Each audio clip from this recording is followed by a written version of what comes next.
পাকিস্তানের মাটিতে পাকিস্তানিদের বিপক্ষে কঠিন লড়াইয়ে নামছে লিটন বাহিনী। সদ্য পিএসএল চ্যাম্পিয়ন হওয়া রিশাদ মিরাজদের ওপর এবার জাতীয় দলের দায়িত্ব। সংযুক্ত আরব আমিরাতে বাজে অভিজ্ঞতার পর টাইগারদের সামনে ঘুরে দাঁড়ানোর চ্যালেঞ্জ। তার ওপর চোট ও পাকিস্তান সফর থেকে সরে দাঁড়ানোর কারণে একাধিক তারকা ক্রিকেটারকে মিস করবে বাংলাদেশ।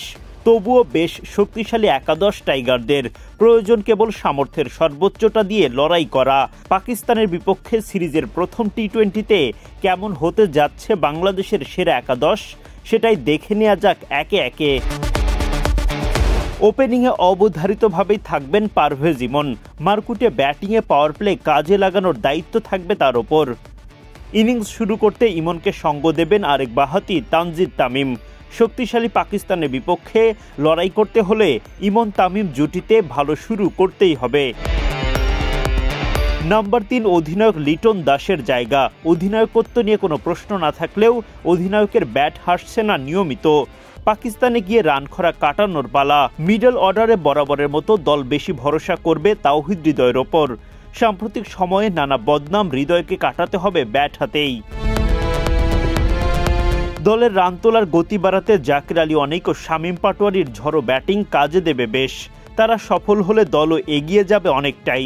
অলরাউন্ডার মেহেদী হাসান মিরাজ নাকি সহ অধিনায়ক শেখ মেহেদী, এই প্রশ্নের সমাধান খুঁজতে হবে টিম ম্যানেজমেন্টকে। আমিরাতে দলের প্রত্যাশা মেটাতে পারেননি মেহেদী, তবে কি এবার কপাল খুলবে মিরাজের? সদ্য পিএসএল চ্যাম্পিয়ন হওয়া রিশাদ হোসেন হতে পারেন দলের ট্রাম্প কার্ড। পাকিস্তানের মাটিতে দুর্দান্ত বোলিং করে লাহোরের শিরোপা জয়ের অন্যতম কারিগর তিনি। এবার জাতীয় দলেও লেগ স্পিনের ভেলকি দেখাবেন রিশাদ, সেটাই তো সবার আশা। চোটের কারণে পাকিস্তানে যাননি মুস্তাফিজুর রহমান। স্বেচ্ছায় পাকিস্তান সফর থেকে সরে দাঁড়ান নাহিদ রানা। ফলে পেস ইউনিট সাজাতে বেশ বেগ পেতে হবে।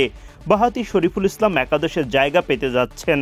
তার সঙ্গে দুই ডানহাতি হাসান মাহমুদ ও তানজিম সাকিবকে দেখা যেতে পারে। পাকিস্তান বেশ শক্তিশালী একাদশ নিয়ে মাঠে নামবে, তাই তো কঠিন পরীক্ষায় দিতে হবে টাইগারদের। খেলা শুরু বাংলাদেশ সময় বুধবার রাত 9টায়।